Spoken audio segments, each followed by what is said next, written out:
Hi, I'm Jim Berger, pastor at Holy Cross Lutheran Church in Houston, Texas.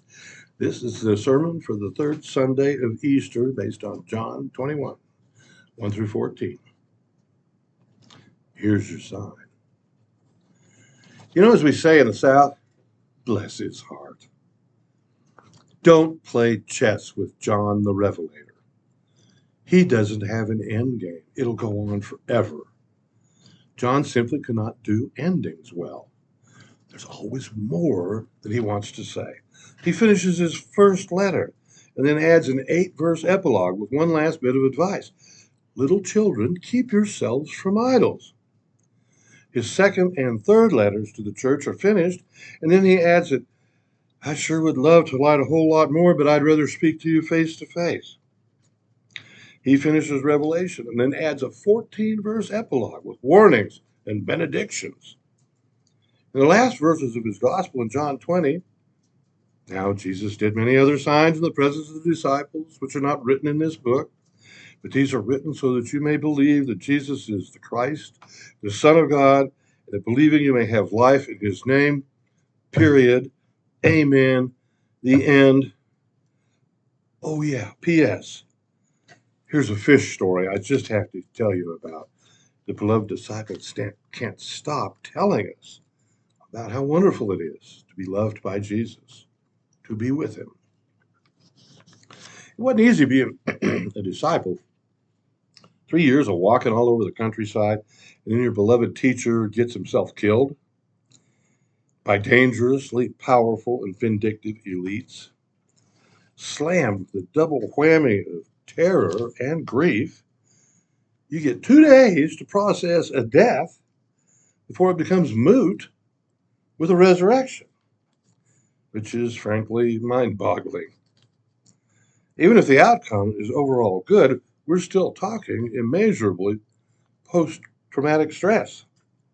How much reconstruction of your entire worldview can you handle in any given moment? The old world gone, the new world's confusing, chaos, and unknown.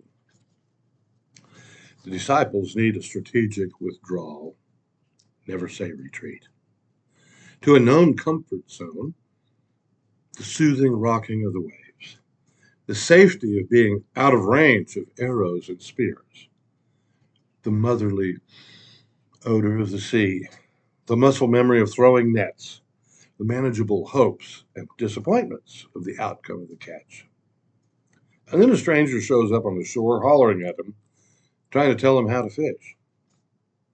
The man on the shore asks what seems like a dumb question. On the Redneck Comedy Tour, along with Jeff Foxworthy, Ron White, Larry the Cable Guy, is a comedian named Bill Engvall.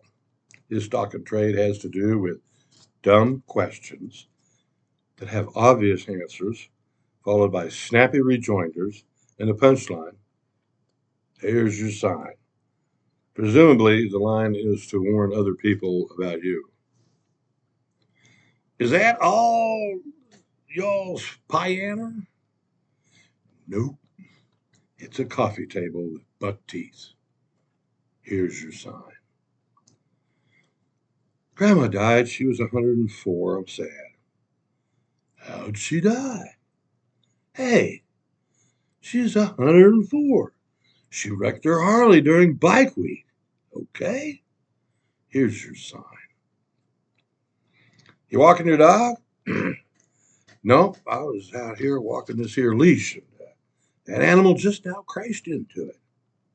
Here's your sign. You got a flat tire? Nope. I was driving around this Texas heat, and the other 3 tires done swole up. It'll do that. Here's your sign. You going fishing? Nope. Battery on the Bronco's dead. Thought I'd go ahead and push it to work with the boat. Here's your sign. And after a night of empty nets, Jesus hollers from the shore, hey, fellas, catching anything? Nope. Just practicing for when after they ever stock up this here lake. Here's your sign. John adds this chapter to show, once again, proof of the resurrection. If there's any doubt, we can be assured that scientist Thomas is there to back it up, to insist on concrete, objective evidence. Jesus hollers. Jesus spots a school of fish 100 yards away. Jesus starts a fire. Those are totally human activities. Chef Jesus cooks a fish breakfast. Jesus eats breakfast with his best friends. Sharing food is totally human. Hallucinations don't do that stuff. There's your sign, Bubba. This story is full of amazements.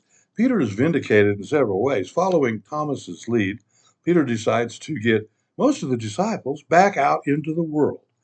Even if it just starts with fishing, start easy, go slow, have a success, move forward.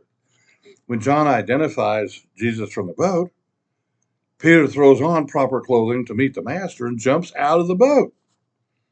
Doesn't say he swam 100 yards. Maybe with renewed faith, he sprinted across the top of the waves to see Jesus. Who knows? Nothing wrong with his faith this time.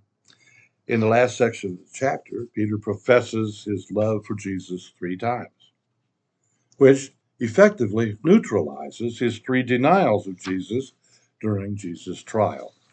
Undoubtedly a matter of ponderous guilt in his life. And then he goes back and gets in the boat to help his friends bring in the catch. And how about that catch? 153 fish.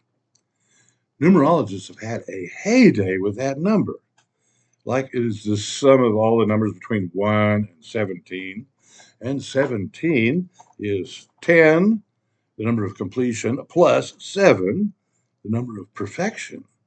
Okay. Some say it's the number of known nations in the world. How'd they know that back then? Some say that it's the number of known species of fish. And that Jesus was the best fisherman ever because he miraculously coaxed into the net 153 different fish in one cast. Okay, seriously. When you're fishing with a net, you're looking for schools of feeding fish. In the Sea of Galilee, small fish, herring, processed into sardines, were common. There's nothing extraordinary with catching 153 herring in a net. A strong man could pick them out of the water with one hand. The net would weigh more than the fish, not even enough little fish to bother counting. On the other hand, let's say 153 5-pound fish, 765 pounds worth, is too heavy for a whole crew to haul over the gunnels. You have to drag them into the nearest shore, sort them out, and then, obviously, count them. There's not a fisherman in the known universe who wouldn't count that catch just for bragging rights, okay? So Jesus is recalling his disciples. The original call to discipleship was in Luke chapter 5. First, a failure fishing trip, and then wild success. This fishing trip is again a bust. Gonzo, amazing success. It's a recommissioning, a celebration meal, a holiday, a communion. The inception of Jewish religious holidays seems to follow a pattern. Number 1, they tried to kill us all, and they almost succeeded. Number 2, with a miracle of God, some survived. Number 3, let's eat and remember, celebrate with praise. They killed him on the cross. He was raised. Breakfast on the beach. It's a beautiful fact that so many of the post-resurrection appearances include food. Food is an ideal blessing. Both eating and Jesus are necessary for true life. We eat together. We share the Lord who's in our midst. The third Sunday of Easter should be designated as a feast day in the Christian church. Why not? Have an outdoor service on this day with a fish fry, worship and communion. Sharing food makes us more human. Eating together, we discover the risen Lord in our midst, and we rise from despair into hope and joy. The risen Lord changes us, not only through comfort, although he gives us that, Not only through wisdom, although his wisdom is the greatest, and not only through blinding miracles, because actually even the daily ones are more sustaining. The risen Lord changes us by enlisting us, by giving us a recommissioning, a goal to joyfully proclaim his love, and a community, a place in which to work. This is not a Last Supper reprise. It is a first breakfast renewal. It's not the last meal of our old life. It's the first meal of our new life. Y'all catch all them fish? Nope. Just talked them into jumping in the net. Here's your sign. Amen.